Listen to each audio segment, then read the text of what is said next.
Stacy Lynn Harp is coaching with heart. Thank you for listening to this audio presentation. To learn more about Stacy and her coaching services, visit stacylharp.com. That's STACYL harp.com. Welcome everybody to this edition of Coaching with Heart. Guess what? Today we're going to be looking at characteristics of codependency. This is part 5 in our mini-series here on this topic as we are continuing to discuss relationships, right, and friendships. That's really what this series is. This is kind of the tail end of that. So I hope you're enjoying it. I want to thank those of you who've been commenting. Totally appreciate it. Makes me feel loved and like you're listening, and it gives me some good feedback. So I want to say thank you to those of you who have been doing that. So today, let's go ahead and let's look at some the last 4 characteristics of codependency, if you happen to have these in your relationship. Actually, as we've been going through all of these, basically what I've just done is these are the last 4 of 20, and the consensus is basically on this list. If you have 4 or more of these, you're probably in a codependent relationship, just so you know. And we probably all fit that category at some level, right? So let's begin with reciting Galatians chapter 1, verse 10. For am I now seeking the favor of men or of God? Or am I striving to please men? If I were still trying to please men, I would not be a bondservant of Christ. Okay, so this is the focus again, is to help us all to get our focus off that person and onto Christ, on Jesus, you know. And that's hard. It really is, because we live in a material world. We interact with flesh and blood, and it's sometimes hard to have the focus be on God 100% of the time, all the time. As much as we might desire that, it's just hard. So it is hard. Okay, so the first question for today is, do you feel controlled and manipulated by another person? You know, at some point in our lives, we probably all do.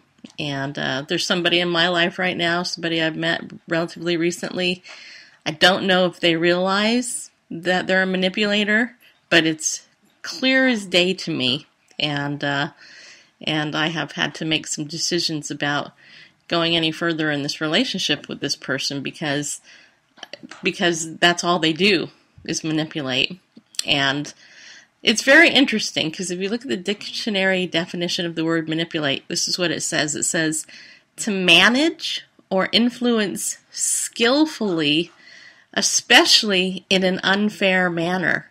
And then the example they give is to manipulate people's feelings. Okay?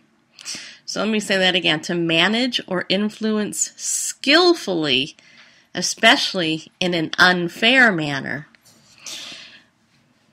Okay, so that's the first definition of manipulation, or manipulate. To handle, manage, or use, especially with skill, in some process or treatment of performance. And I personally think of a chiropractor when I think of that. And the third definition is to adapt or change accounts, figures to suit one's purpose or advantage. You see a pattern here, right? That whoever's doing the manipulating is intentionally managing or influencing something to their advantage. It's not to yours, it's to theirs. And they're doing it in an unfair advantage. We've all been there. Let me read you a couple quotes. This is from J.R. Ward, from a book apparently called Lover Eternal, which again I have not read. It's just a quote. You are a manipulator. I like to think of myself more as an outcome engineer. Is that not true? Oh yes, somebody calls you a manipulator. No. I'm an outcome engineer. This is what I am. I want to make sure I know what the outcome of this is going to be. And then Chris Jammy, whoever that is, says, just because something isn't a lie does not mean it isn't deceptive. A liar knows that he's a liar, but one who speaks more portions of truth in order to deceive is the craftsman of destruction. Who does that sound like to you all? All right, here's another one. When you know what a man wants, you know who he is and how to move him. George R.R. Martin, in the book apparently called A Storm of Swords, says this. It's really true. And one last one says here, manipulation fueled with good intent can be a blessing, but when used wickedly, it is the beginning of a magician's karmic calamity. T.F. Hodge from Within I Rise, Spiritual Triumph Over Death and Consciousness Encounters with the Divine Presence said that. By the way, I wouldn't recommend that book, just so you know. But the question is, when you're manipulated, and if you feel controlled and manipulated by another person, then who do you really think is being the influence here? Look at a deeper level. Who is really doing the influencing? If you thought the devil, Satan, the accuser of the brethren, you'd be right. Yay, give yourself some applause. Yeah, you know what? Manipulation is Satan's greatest tactic. And if you're in a relationship with somebody who's manipulating you and it's only for their means, you can know that that is not the Spirit of God in that person doing that. That is the spirit of the enemy. Somebody, and I don't care if they're a Christian or not, because it's not something that is edifying or uplifting to you. So consider that. Consider the tactics of Satan. And remember that next time you are in a situation and you recognize you're feeling controlled or manipulated. Like I said, I'm dealing with this with somebody right now, and I'm not even sure if they're consciously aware of what they're doing, but I can tell you that that I've noticed that whenever there's anything that needs to be done, it's usually they will only do it if it's to their advantage, and they don't want to give anything in return. And I could go into depth, but I won't. Number 2, do you feel used and taken advantage of by another person? It really falls into the same category of manipulation. Really, that's what all of these issues today really are focusing on. But if you feel used and you feel taken advantage of by another person, then you know that that's unhealthy, don't you? And you have to ask yourself, why am I allowing this to happen? Why am I allowing, what is it in me that feels like I deserve to be treated this way?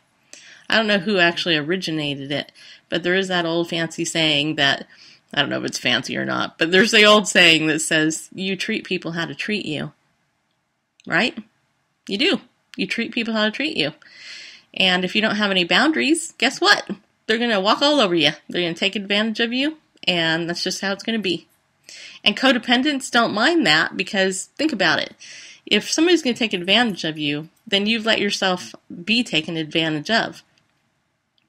Which means that you feel you have a sense to be needed so bad that you don't care that you're basically being abused by that person.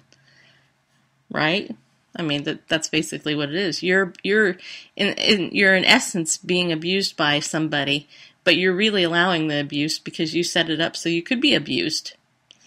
To use that type of language. Okay? Just something to think about.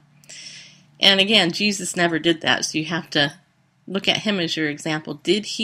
Was Christ controlled and manipulated by other people? Did he ever feel taken advantage of by anybody? No, he didn't. And if you can find somewhere in Scripture where Christ was, let me know. I'd like to see it. Okay, number 3. Do you plan your life around another person? I can tell you for a long time, I totally planned my life around one other person.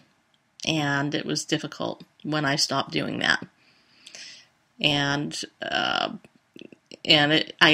looking back now, I go, oh my gosh, I can't believe I spent that much time doing that. And it was when I stopped doing that, and I got so much time back in my day, I'm like, oh my gosh, what do I do with myself? Because everything I did was planned around that other person. And this could be something, for me, it was listening to a radio show, which I know sounds crazy, but I planned my life around, and, like people watch soap operas, okay? You planned your life around that TV show. A lot of people do it. We all do it for certain things, right? I'm not going to miss that. No way, Jose. That is so important to me. I'm not going to do it. And so if you plan your life around another person, if you always wanted, if they have things you want to do, and you don't want to do it, but you'll do it anyway, guess what? it really falls into what we were just talking about. You're being taken advantage of, and really you're being controlled and manipulated on some level, or you're allowing yourself to be controlled and manipulated. Okay, last point. Do you prioritize your relationship with that other person over your relationship with the Lord?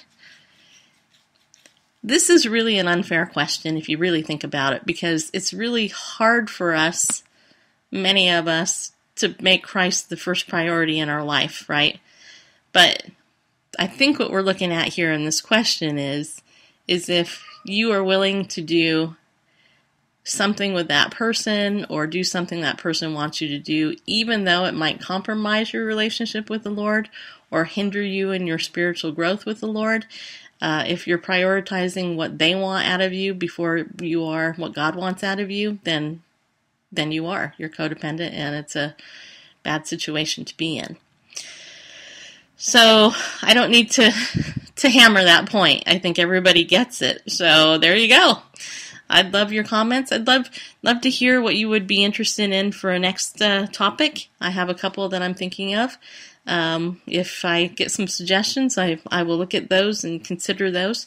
I prefer actually doing another series on something you might be interested in. So tell me what some of your preferences are, some of the things you struggle with, and we'll go ahead and look at what we're going to do for our next set, okay?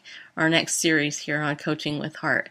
Don't forget, you can also go to my Facebook page, facebook.com/Stacey Lynn Harp, MS, and that's Lynn with two N's, Lynn, MS, Stacey Lynn Harp, MS. And you can also join our email list if you go to stacylynnharp.com. And I think that should do it. So have a good day, everybody. And we'll see you on the next edition of Coaching with Heart. Thank you for listening to this audio presentation. To discover more resources from Stacey Lynn Harp, clinically trained marriage and family therapist and biblical coach, visit stacyLharp.com. That's STACYL Harp.com. Coaching with Heart.